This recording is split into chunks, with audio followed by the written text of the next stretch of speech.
Oke, assalamualaikum warahmatullahi wabarakatuh. Video tutorial kali ini adalah video tentang chapter 5 ya. 5 XML DOM atau dokumen object model. Nah, untuk dokumen object model sendiri merupakan salah satu fitur juga ya yang disediakan oleh si XML ini. Pada dasarnya seperti yang pernah disampaikan di awal dulu di pertemuan di awal, XML sendiri digunakan untuk pentransferan data di antara berbagai macam masa pemrograman. Tentunya tidak harus ada yang mengalah, misalnya harus mengikuti gaya atau aturannya bahasa pemrograman C, harus mengikuti Java dan lain-lain, tidak harus. Jadi kita bisa mengirimkan data dengan berbagai macam bahasa pemrograman tersebut dengan memanfaatkan fitur yang disediakan oleh XML. Jadi untuk pengenalan DOM sendiri, kalian silakan baca, itu menurut saya sudah cukup gampang dipahami di halaman 107 ya. Yang akan saya sampaikan di tutorial video kali ini adalah lebih kepada praktik penggunaannya, karena requestnya dari kalian adalah untuk praktik pembuatannya. Pertama kita coba lihat di slide dulu ya. Oke. Pengenalan, jadi di konten kali ini kita akan membahas tentang pengenalan, struktur dokumen XML, XML DOM object dan metode, contoh penggunaan XML DOM. Untuk pengenalan sendiri, seperti tadi yang sudah disebutkan, DOM sendiri merupakan dokumen objek model dan merupakan atau mendefinisikan struktur logika dari sebuah dokumen dan bagaimana cara dokumen tersebut dapat diakses dan dapat dimanipulasi. Jadi nanti kita akan melakukan manipulasi dan mengakses juga dokumen menggunakan DOM tersebut. Lalu DOM mendefinisikan struktur tree atau struktur pohon secara logika dari sebuah XML, dan untuk menggunakan fitur tersebut, DOM menggunakan sebuah parser namanya DOM enable parser ya.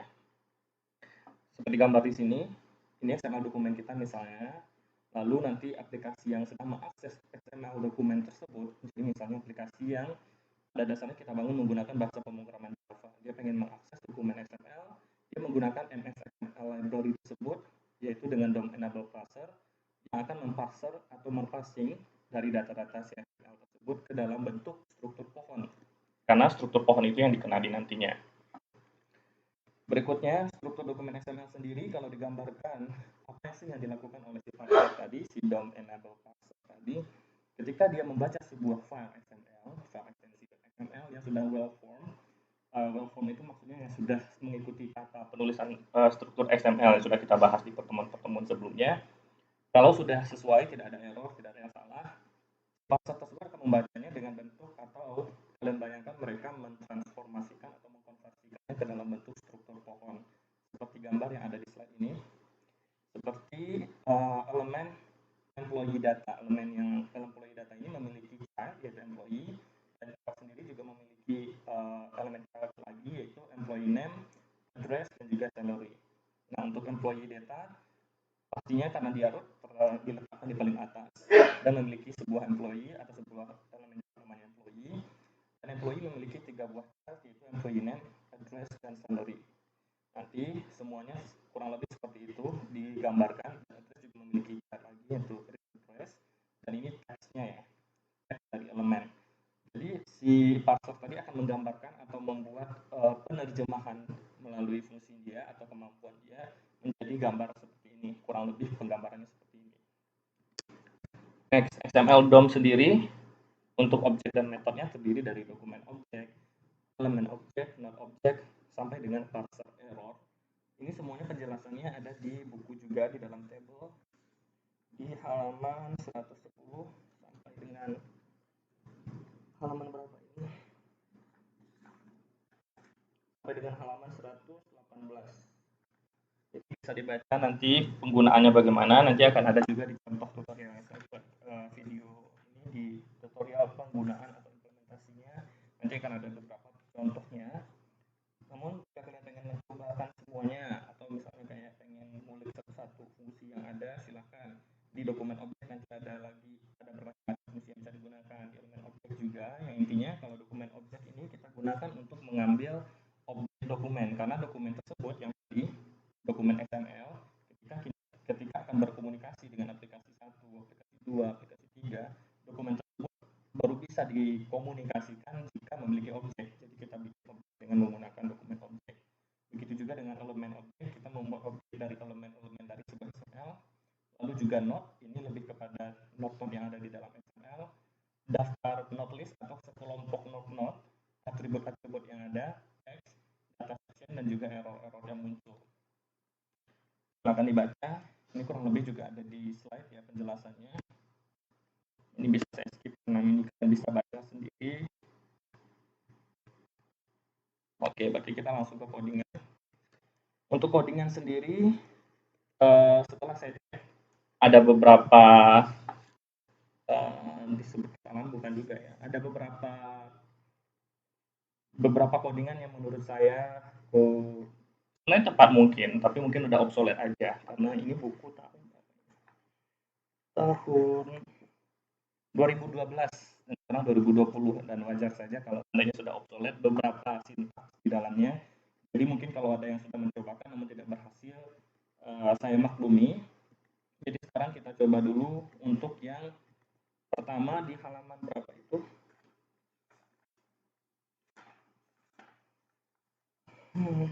Di halaman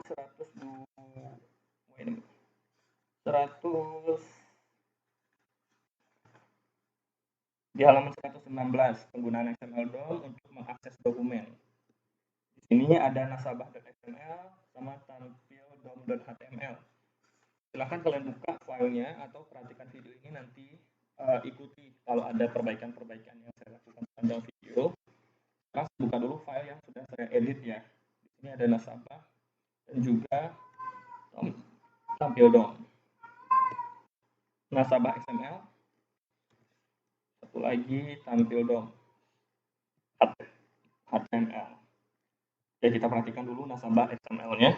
Di nasabah XML, jika kalian perhatikan, ini hanyalah sebuah XML biasa ya. Kalian sudah paham lah. Berarti root kita adalah data nasabah. Lalu nasabah merupakan child dari data nasabah, dan nasabah memiliki chart lagi, yaitu nama, alamat, tanggal lahir, pekerjaan, jenis kelamin, nama ibu kandung, dan juga nomor telepon. Ini sudah well form ya. Silakan kalian perhatikan, kalau seandainya ada yang takut, mungkin kalian otak-atik atau semacamnya. Kalau seandainya tidak, ini sudah aman. Ini tidak perlu saya jelaskan juga karena di sini sudah di pertemuan pertama kedua saya lupa juga. Intinya ini sudah aman. Mungkin yang perlu dijelaskan adalah di tampil dom.html. Oke, jika kalian perhatikan di tampil dom.html, coba saya buka juga versi lama ya, versi yang saya kirimkan ke kalian sebelumnya. Tampil dom. Oke, kita bukanya melalui notepad saja biar kalian tidak bingung nanti melihat videonya. Oke, kalau diperhatikan di sini untuk tampil dom, perbedaannya ada di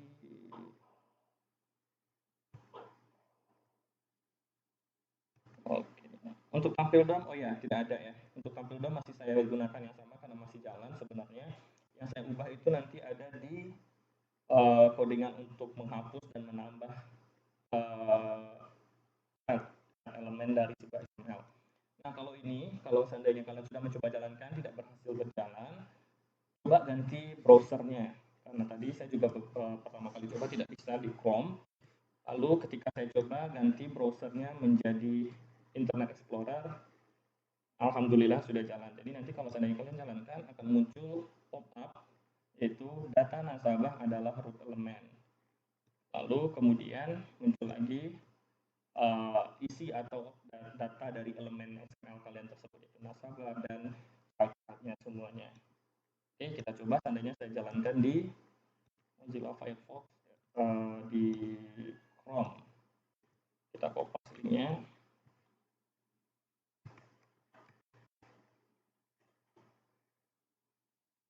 Oh ini salah kopas saya. Ctrl C. Oke, tidak terjadi apa-apa, halaman kosong saja. Itu yang terjadi kalau seandainya di halaman Chrome ya. Jadi coba saya sarankan buka Internet Explorer, jalankan di sana. Oke, untuk penjelasannya sendiri, kalau seandainya saya hapus script dari awal sampai dengan akhir, oke, Ctrl X, dia hanya menampilkan sebuah HTML tanpa ada embel-embel lain.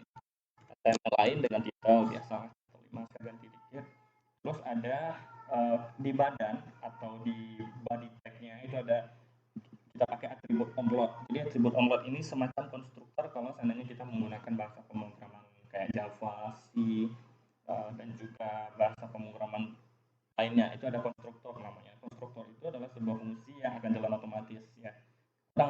Kurang lebih fungsinya sama seperti itu, yaitu onload ketika sebuah file HTML yaitu tampil.html ini dijalankan, dia akan langsung mengarah ke JavaScript yang bernama navigate. Jadi nanti otomatis kita memiliki fungsi sebuah JavaScript bernama navigate. Oke, kita lihat lagi. Lalu dibuatlah script navigate. Sebelum navigate itu dibuat, pastikan kalian memiliki script terlebih dahulu. Kalaupun kuning-kuning seperti ini tidak apa-apa, ini hanya informasi the type attribute is unnecessary for JavaScript resource. Karena kalau seandainya pakai language seperti lama, nah untuk language sendiri itu udah obsolete. Jadi kita pakai type, namun di type sendiri juga katanya pakai nggak pakai type, tidak pakai atribut type. Jadi kalau dihapus juga bisa. Oke, jadi tidak perlu khawatir Pak kuning-kuning kenapa ini biarin aja. Selama itu masih kuning, it's okay. Oke, terus dijalankan. Jika kalian membuat scriptnya di antara TypeScript dan TypeScript tutorial. Kita lihat isinya, fungsi navigate yang tadi kita panggil melalui onload, atribut onload di body. Oke, fungsi navigate kalau saya taruh kursor saya di tanda kurung buka di baris 7, dia akan mencari pasangannya di baris 24. Berarti inilah isi dari yang time block sekarang ini adalah isi dari fungsi navigate. Oke, fungsi navigate ini kita buat terlebih dahulu sebuah objek bernama myXML.doc yang merupakan objek. Nah, untuk objek apa? Ini merupakan objek dokumen yang tadi kita bahas di slide di sini, yang dokumen objek. Oke, silakan pengertiannya di buku kalian silakan. Intinya baris codingan nomor 8 ini adalah saya membuat sebuah objek bernama myXML.doc yang merupakan objek dari dokumen objek untuk bisa melakukan komunikasi atau transferan dokumennya tadi itu. Lalu berikutnya saya buat sebuah variabel bernama i, dan berikutnya si variabel objek tadi yaitu myXML.doc melakukan asinkronus dengan saya setting menjadi false. Asinkronus ini adalah secara berurutan maksudnya ya. Berarti secara berurutannya saya tidak berurutannya saya false kan, berarti harus berurutan, kurang lebih seperti itu. Yang pusing silakan minum aqua dulu. Oke, myXML.doc kita load. Artinya di sini adalah load nasabah XML. Jadi si objek tadi akan mendapatkan nilai-nilai dengan mengeload. Load itu bahasa Indonesianya apa itu? Intinya load lah ya, kalian paham lah ya maksudnya. Di load yaitu nasabah dan XML. Kita cek tadi dia akan meload ini. Itu bahasa Indonesia load ya, kalian tahu lah. Load nasabah dan XML dan akan masuk ke dalam myXML.doc. Jadi sekarang objek myXML.doc ini memiliki data-data nasabah dan XML. Oke. Dan si DOM tadi kan sudah mengenali struktur pohon. Jadi ketika saya melakukan load ini, otomatis dia akan memparsing si data tadi menjadi dalam bentuk struktur tree. Kita lanjut. Oke. Selanjutnya kita akan melakukan pengecekan. Sebenarnya pengecekan ini nggak harus kalian lakukan. Boleh dihapus. Kayak gini. Tapi terkadang error dari sebuah codingan kan bukan hanya error dari sintaks yang kalian tulis, terkadang juga error-error yang di luar kendali kalian seperti beberapa jaringan dan belum lepas atau semacamnya. Nah, jadi kita melakukan pengecekan jika myXML.doc ini ready state, dalam artian statusnya atau yang load tadi yang kita lakukan ini berhasil dan tidak ada error yang muncul. Jadi myXML.doc ketika di parsing error code-nya sama dengan 0, itu baru kita lakukan aksi-aksi berikutnya yang ada di dalam kurung if. Selain daripada itu akan muncul sebuah error, misalnya ketika nasabah ini saya ganti, yang tulisannya di sini nasabah, di bawahnya saya ganti nasabahnya jadi objek. Misalkan ini sebenarnya sudah error di sini aja udah ketahuan sebenarnya, tapi anggap saja kalian pakai editornya Notepad, ini tidak ketahuan atau tidak sadar ternyata ini salah. Jadi ketika saya jalankan failed to load the document sesuai dengan teks yang saya atur di sini. Jadi failed to load document. Oke, kita coba ganti aja ya bahasa Indonesia.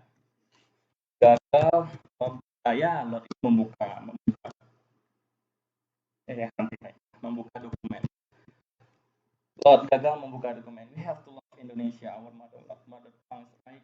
Jadi harus pakai bahasa Indonesia saja. Gagal membuka dokumen. Kalau seandainya tidak gagal, berarti akan melakukan ini. Oke, sebelum kita lanjut ke sini, mungkin ada yang bingung, Pak, 4 itu apa maksudnya? Terus 0 ini apa maksudnya? Selain saya masuk ke 0 dan 4, kalau seandainya kalian menjalankan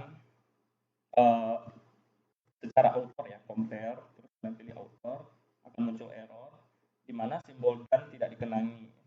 Jadi, tugas pertama, apakah alternatif yang bisa saya gunakan untuk memunculkan simbol dan? Ingat kemarin pakai apa? Itu pertanyaan yang saya lemparkan kepada Wiriantara untuk bisa pulang waktu itu di pertemuan kedua. Apa yang bisa saya gunakan untuk mengganti simbol dan?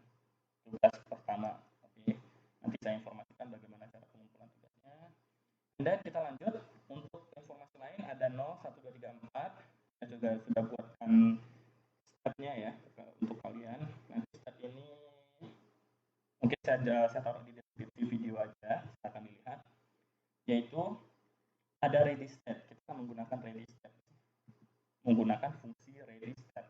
Yang mana artinya ready state adalah menyimpan atau memiliki atau memegang status dari HTML HTTP request. Yang mana memiliki 5 buah status 0 sampai dengan 4. Untuk 0 permintaan tidak diinisialisasi. Nah, berarti kalau saya menggunakan 0 berarti error code-nya memang tidak kita lakukan pengecekan atau semacamnya. Lalu berikutnya ada koneksi server establish, kita pakai 1, request diterima kita pakai 2, memproses request pakai 3, dan yang tadi juga kita pakai adalah 4, request complete. Dalam artian ketika dia sudah membaca ini, meload nasabah dan ternyata strukturnya secara tree structure benar dan semuanya benar, aman, well form bahasanya atau istilahnya, barulah dia masuk ke sini. Makanya kita pakai 4. Setelah masuk ke dalam pemilihan atau kondisional kita, yang kita lakukan pertama adalah membuat sebuah elemen. Ini bebas kalian mau pakai apa. Namun saya pakai namanya root. Agar apa? Agar saya mendapatkan root dari nasabah.xml, yaitu data nasabah. Oke. Kemudian si root ini kita lakukan, kita ulang-ulang, kita masukkan ke dalam perulangan maksudnya. Jadi kita lakukan perulangan yang mana root tersebut not length. Jadi kita lihat not.length. Jadi ini cara bacanya. Dari root tadi dot ini lanjutkan, lihat node-nya. Lanjutkan, lihat panjang chart node. Berarti lanjutkan lihat panjang. Lihat panjang siapa? Lihat panjang si chart node.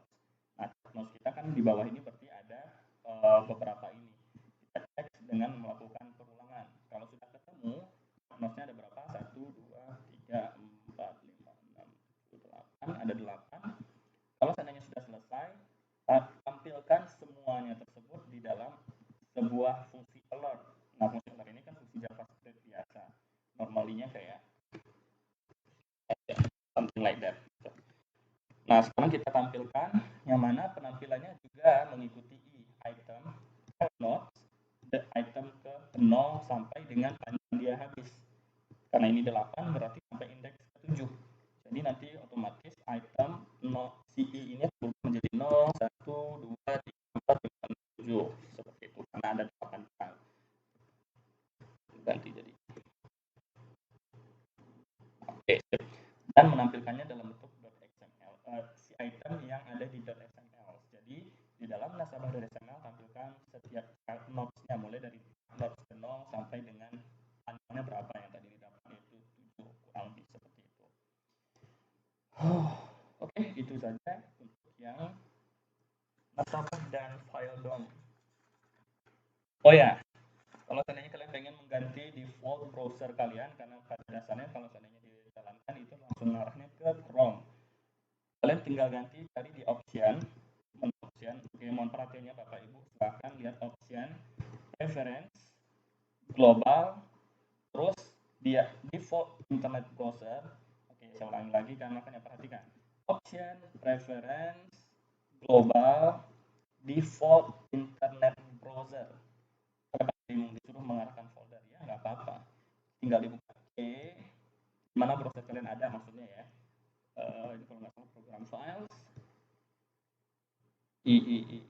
Internet Explorer, kalian cari yang installernya.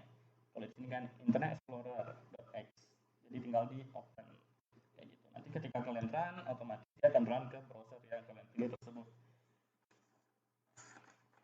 Oke, sekian dulu video pertama karena takut kepanjangan. Saya akan buatkan video yang kedua, yaitu video kedua untuk ini. Video kedua itu untuk menghapus dan menambah XML DOM ya.